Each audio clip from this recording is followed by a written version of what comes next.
तो देखो बच्चों, आज का जो टॉपिक है वो है हमारा पाई चार्ट। क्या है? Pie chart. तो पाई चार्ट को हम लोग और क्या कहते हैं? Circle graph. सर्कल ग्राफ, ठीक है। पाई चार्ट क्या है? हमारे डेटा को रिप्रेजेंट करने का एक तरीका है, ठीक है। तो सर्कल ग्राफ बोलूँ या पाई चार्ट बोलूँ, दोनों हमारे क्या है? डेटा को रिप्रेजेंट करने के तरीके हैं। अब हम यहाँ पे पाई चार्ट बनाना सीखेंगे। उसके लिए हमने क्या लिया? एक एग्जाम्पल लिया। देखो क्या एग्जाम्पल लिया है कि किसी एक दिन पर किसी एक दुकान की सेल दी हुई है। दुकान कौन सी है? बेकर शॉप है, ठीक है। उसकी ना सेल दिखाई हुई है कि कौन सा आइटम कितना बिका। जैसे ऑर्डिनरी जो ब्रेड आइटम है ये मिला है 320 रुपये की सेल हुई है इसकी। फ्रूट वाला जो ब्रेड है उसकी 80 रुपये की। केक और पेस्ट्री की 160 रुपये की। बिस्किट जो है वो 120 रुपये के बिके और बाकी आइटम 40 रुपये के। टोटल मिला के पूरे दिन की सेल कितनी हुई है? 720 की। तो देखो पाई चार्ट बनाने के लिए सबसे पहले आपको ये जो गिवन डेटा है एक तो ये पता होना चाहिए।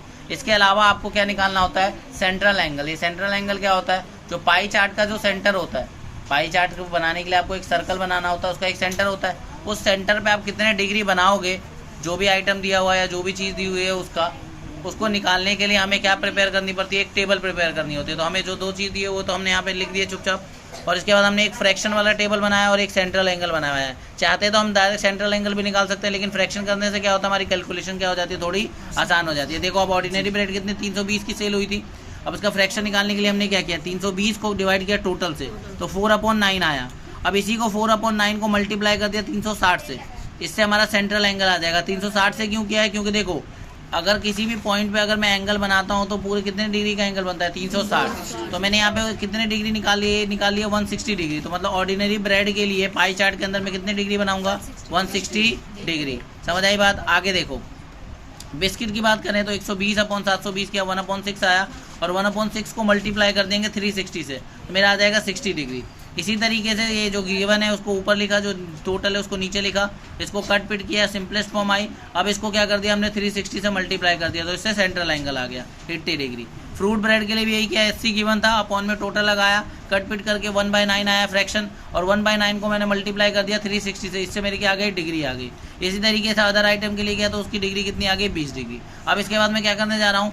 पाई चार्ट बनाने जा रहा हूँ। तो पाई चार्ट में आपको किस चीज़ के लिए ज़रूरत थी? ये डिग्रीज की ज़रूरत थी, सेंट्रल एंगल्स की। क्यों ज़रूरत थी? क्योंकि ना आप इतने डिग्री का ही मेजर बनाएंगे। तो मैं अभी आपको बना के दिखाने जा रहा हूँ, ठीक है। ध्यान रखना इसका बहुत यूज़ होने वाला है, इसीलिए हमने ये निकाला भी है, ठीक है। इस कॉलम में, इस एंगल में, इस सेंट्रल एंगल का काम पड़ने वाला है, ठीक है। तो सबसे पहले हम लोग जा रहे हैं कंपास से एक सर्कल बनाने, और उसके बाद एक एक करके क्या करने जा रहे हैं? इनको दिखाने के लिए जा रहे हैं जो भी आइटम दिए हुए हैं, ठीक है। करते हैं। देखो यहाँ पर हमने कंपास की मदद से ये बना लिया। रैंडम आप कोई भी साइज़ ले सकते हो, ठीक है।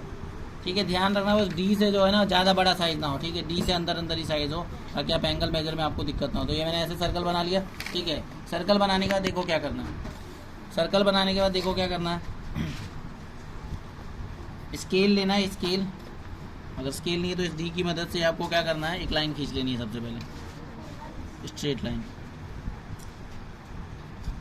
ठीक है। ये मैंने लाइन खींच ली, ठीक है। इस लाइन को खींचने के बाद क्या करना है? आपको ये डी को इस पॉइंट के साथ यहाँ पर डी को यहाँ पर मिलाना है, ऐसे। मिल गया। सबसे पहला जो आइटम था वो क्या था?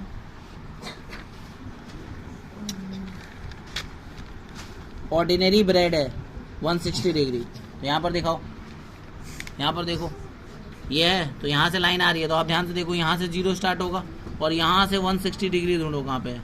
ये रहा 160 डिग्री। 160 डिग्री का यहाँ पे मार्क लगाओ। मार्क लगा के क्या कर दो? इसको ऐसे ज्वाइन कर दो। ध्यान से देखो,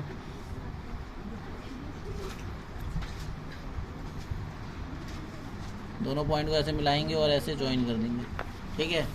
तो ये एक्स्ट्रा नहीं जाना चाहिए, इसको इरेज कर देना बाद में। तो ये आपको ये जो इतना एरिया दिख रहा है ना, ये जो इतना एरिया है, ये किस चीज़ के लिए हो गया? ऑर्डिनरी ब्रेड के लिए। ऑर्डिनरी ब्रेड इसके अंदर लिख दो, ठीक है। इसके बाद अब अगला कितना है? 60 डिग्री है।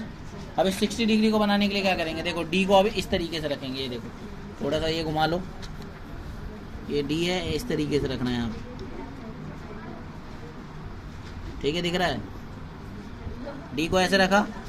डी को ऐसे रखने के बाद देखो कितने डिग्री था? 60 डिग्री। तो ये रहा 60 डिग्री, यहाँ बना लोगे, ठीक है। दिख रहा है? ऐसे 60 डिग्री बना लिया।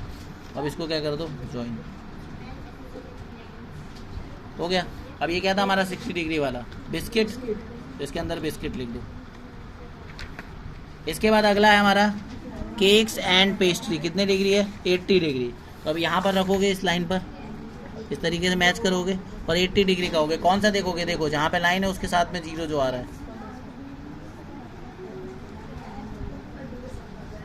80 डिग्री, ये 80 डिग्री ये रहा, 80 डिग्री आ गया, यहाँ पे मार्क करा और इसको ज्वाइन करेंगे अब।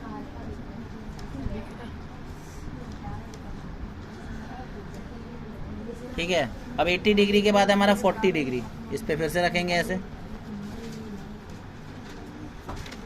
देखो 40 डिग्री रखेंगे ऐसे।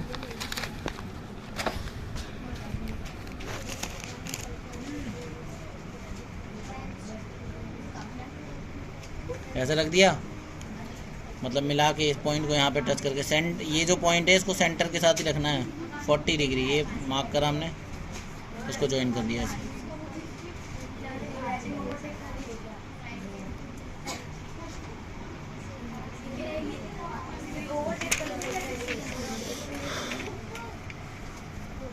ठीक है, तो ये देख सकते हो बिस्किट के बाद हमारा जो था 60 डिग्री, फिर 80 डिग्री, 80 डिग्री वाला हमारा क्या था?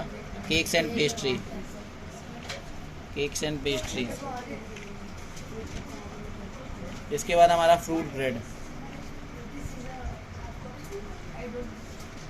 और इसके बाद ये अदर्स। ठीक है, तो इस तरीके से हमने क्या बना लिया? एक पाई चार्ट बना लिया किसका?